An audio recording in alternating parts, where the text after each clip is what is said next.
Friends, सबसे पहली news TET और सीटेट की वैलिडिटी से संबंधित है। कहा जा रहा है कि पहले जैसे टेट या सीटेट जो होता था उसकी वैलिडिटी 7 साल के लिए होती थी।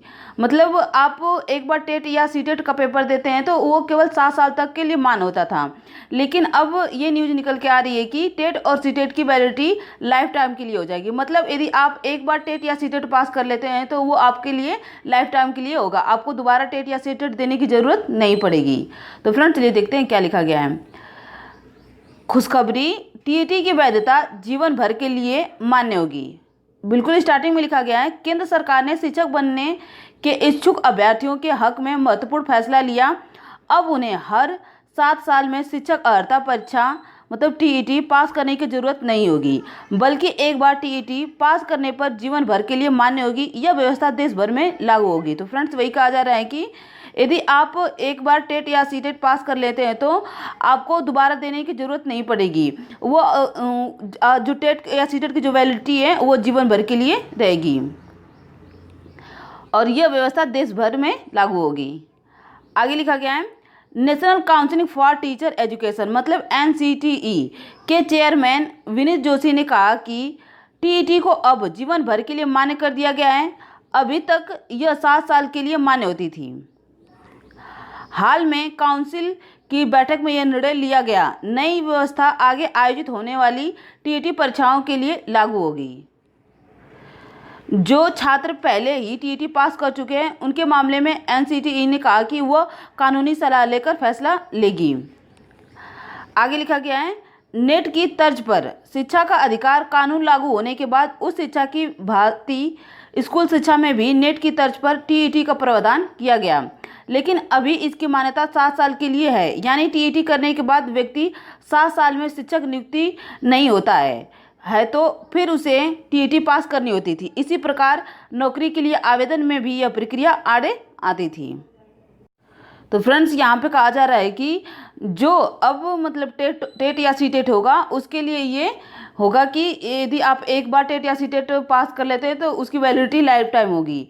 और जो स्टूडेंट पहले से टेट या सीटेट पास किए हैं उनके लिए लिखा जा रहा है कि जो छात्र पहले ही टीईटी पास कर चुके हैं उनके मामले में एनसीटीई ने कहा कि वो कानूनी सलाह लेकर फैसला लेगी। मतलब जो पहले ही पास कर चुके हैं अभी उन पर कोई फैसला नहीं आया है, उनके लिए एनसीटीई ने कहा है कि कानूनी सलाह लेकर फैसला लेगी कि उनका टेट या सीटेट का वैलिडिटी कितने साल के लिए होगा। मतलब 7 साल के लिए ही रह जाएगा या लाइफ टाइम के लिए होगा।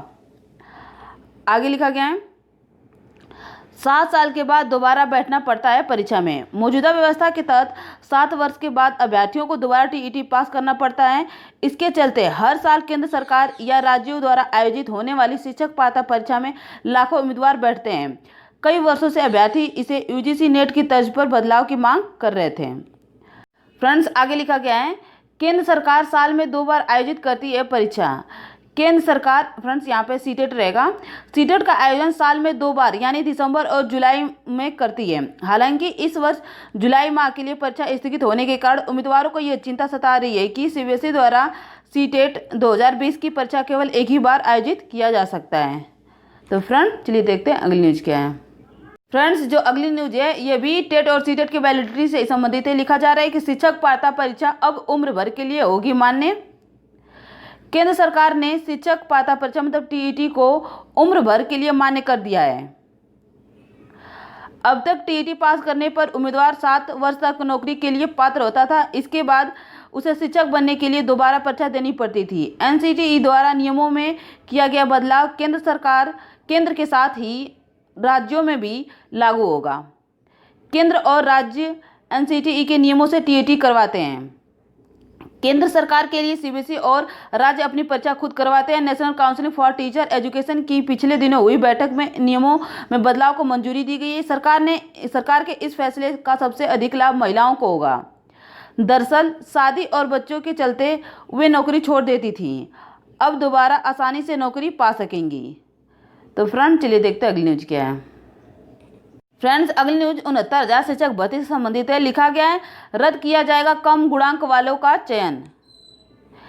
एनआईसी की रिपोर्ट में यदि गलत नियुक्ति मिली तो उसे सुधारेंगे महाधिवक्ता। बिल्कुल स्टार्टिंग में लिखा गया है, 69,000 सहायक अध्यापक भर्ती, 31,270 पदों पर भर्ती के मामले में प्रदेश सरकार ने कहा कि यदि अधिक गुणांक वाले अभ्यर्थी की जगह कम गुणांक वाले अभ्यर्थियों का चयन हुआ है तो इसे सुधारा जाएगा और अधिक गुणांक वालों को काउंसलिंग कराकर उनको नियुक्ति दी जाएगी तथा कम गुणांक वालों की नियुक्ति रद्द की जाएगी। कोर्ट ने प्रकरण की सुनवाई के लिए 17 नवंबर को तिथि नियत की है।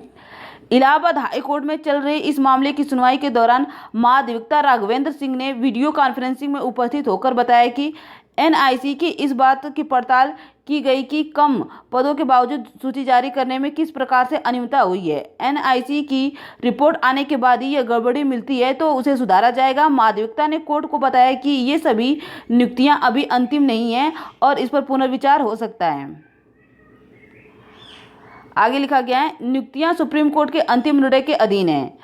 सुप्रीम कोर्ट में कट ऑफ मेरिट और शिक्षा मित्रों के समायोजन का प्रकरण अभी लंबित है। उन्होंने कहा कि सरकार की ओर से कम गुणांक वालों को नियुक्ति देने और अधिक गुणांक वालों को नियुक्ति नहीं देने का सवाल ही नहीं उठता। यदि ऐसा हुआ है तो मेधावी अभ्यर्थियों को काउंसलिंग में बुलाकर अवसर दिया जाएगा। महाधिवक्ता ने कहा कि अब अगली सुनवाई पर वह यदि कोई जांच रिपोर्ट होगी तो उसे कोर्ट के समक्ष रखेंगे, साथ ही उस पर राज्य सरकार का नजरिया भी स्पष्ट करेंगे। और फ्रेंड्स बिल्कुल ऊपर लिखा गया है, फिलहाल कोई आदेश पारित करने की आवश्यकता नहीं। संजय कुमार यादव व अन्य याचिकाओं पर सुनवाई कर रहे न्यायमूर्ति अजीत कुमार ने महाधिवक्ता के इस बयान के बाद कहा कि इस मामले में फिलहाल कोई आदेश पारित करने की आवश्यकता नहीं है। याचिका के पक्ष से अधिवक्ता अग्निहोत्री कुमार त्रिपाठी, अनिल सिंह बिसेन आदि का कहना था कि नियुक्ति पत्र देने के लिए जारी की गई सूची बहुत से ऐसे मामले हैं जिनमें कम गुणांक वालों को नियुक्ति पत्र दे दिया गया जबकि अधिक गुणांक वाले चयन से बाहर है। याची ओबीसी कैटेगरी का अभ्यर्थी है और उसे कम गुणांक वाले को नियुक्ति पत्र दे दिया गया है। महाधिवक्ता के बयान के बाद कोर्ट ने मामले की सुनवाई 17 नवंबर नियत कर दी है। तो फ्रेंड चलिए देखते हैं अगली न्यूज क्या है। अगली न्यूज है, स्कूलों के आवंटन में अब नहीं की जा सकेगी मनमानी। बोल्ड कलर में लिखा गया है, 1084 शिक्षकों की दीक्षा पोर्टल पर फीड बच्चों की संख्या के अनुपात में होगी तैनाती। बिल्कुल स्टार्टिंग में लिखा गया है, 31,270 सहायक अध्यापक भर्ती में चयनित अध्यापकों के स्कूल आवंटन में अब बीएसए खेल नहीं हो सकेगा। शिक्षकों के स्कूल की तैनाती का अधिकार बीएसए से छीन लिया गया है। अब दीक्षा पोर्टल पर स्कूलों में पंजीकृत बच्चों की संख्या के अनुपात में शिक्षक शिक्षिकाओं की तैनाती की जाएगी। बेसिक शिक्षा विभाग में चयनित 1084 नए शिक्षकों ने मनपसंद स्कूलों में तैनाती पाने के लिए अफसरों और नेताओं से सिफारिश करानी शुरू कर दी है। पहले नौकरी के लिए जद्दोजहद करने वाले शिक्षक अब घर के निकट के स्कूल में तैनाती चाहते हैं। आलम यह है कि बीएसए पर दबाव बनाने के लिए कभी नेताओं से तो कभी अफसरों से फ़ोन करवा रहे हैं। हालांकि अभी तक बीएसए ही शिक्षकों को स्कूल आवंटित करते थे, मगर इस वर्ष शासन रोक लगाते हुए ऑनलाइन स्कूलों का आवंटन करने का फैसला लिया। बेसिक शिक्षा विभाग ने दीक्षा पोर्टल पर सभी स्कूलों का वितरण पहले ही मांग लिया था। किस स्कूल में कितने बच्चे हैं और अध्यापक हैं, यह सब ऑनलाइन हो गया है। आगे लिखा गया है, अब शिक्षा विभाग नई वेबसाइट बनाकर स्कूलों की सूची जारी करेगा और दिव्यांगों महिलाओं से विकल्प मांगने के साथ ही सीधे स्कूल आवंटित करेगा।